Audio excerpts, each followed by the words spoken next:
Here's a Beyond the Pitch podcast quick hit from the WVSA Digital Network. I would say before you get to college, start thinking about what it is that you really want out of college athletics. Is it that you're hoping that there's some level of fame or recognition or status from, I'm going to be a starter on whatever team it is that I go to? If that's the case, then consider what environment you have the best chance of doing that for. If that's the only thing that you want out of it, that's fine. Meet everyone where they are. But then you need to go to a school where you can actually do that.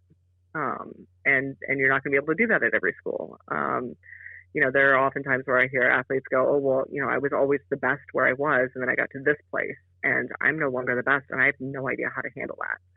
And it's like, well, yeah, because you were never challenged to do it, and you didn't choose to go to a place where you knew you could kind of step into that role. I don't think there's anywhere you can guarantee that anyway, but I think reflecting on it is really important to kind of recognize, maybe that's not the expectation that's going to keep me satisfied and passionate throughout my career.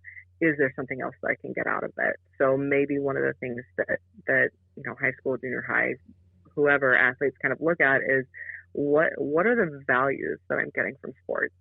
Do I love just being around people so that even if I don't get that starting role, I'll still be really happy to be that practice player who makes everybody else on my team better, because I get to be around people that I care about, and I get to play a sport that I love, or kind of whatever that is. That's not to say that that athletes should go into it not dreaming of greatness, or not dreaming of starting, or not wanting to work for any of that.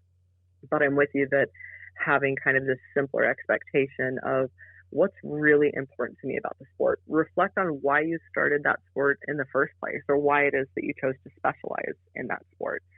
If you chose to specialize in soccer when you were 15 years old instead of volleyball and basketball, what was it about soccer that you really loved? And what is it that you're looking for when you get to college to kind of continue to echo what it is that you love? If you just love the feeling of pushing your body to the limits and seeing how far it would go, then you don't have to start to get that feeling. You can get that feeling when you're fitness testing. You can get that feeling when you're in practice. You can get that feeling in the off season. You can get that feeling all kinds of places that are not kind of the glory and the status that so often we kind of attach to it. So I think doing a lot of reflection on our values and how it is that we can get those met in multiple ways really helps us to manage our expectations once we're there.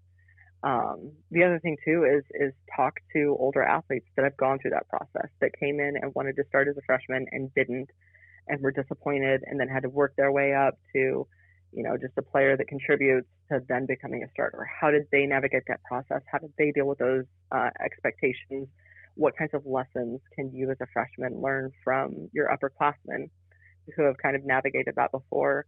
And also have very honest conversations with your coaches about your expectations. It's really, really difficult to feel fulfilled and excited in what it is that you're doing if you haven't all agreed on why that's important and what is actually realistic. Coaches may say like, if you work hard enough, anything is possible. And I'm sure that it absolutely is.